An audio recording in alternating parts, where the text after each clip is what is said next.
Hello everyone, in this new video we have brought for you the best shovel that you must look for once.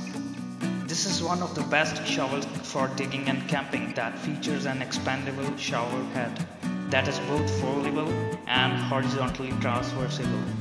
This is a very handy tool, and since it's foldable, it doesn't take up much space and is easy to carry. At home you can use it to plant flowers and grass. Apart from this, it is a must-have tool for outdoor camping activities, where you can use it to plan or set up a tent.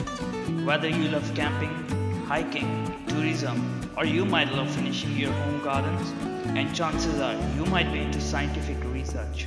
No problem, this is the best tool you must go for. As labeled, the best shovel for digging and camping.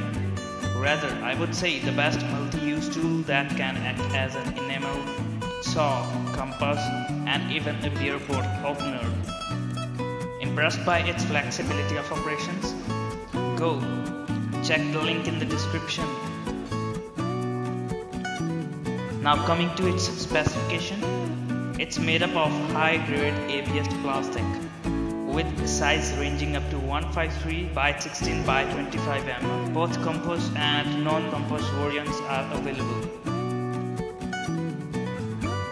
If you like the products and wish to buy them, links are in the description. Don't forget to subscribe and like the channel, and stay tuned for more videos like this in the future.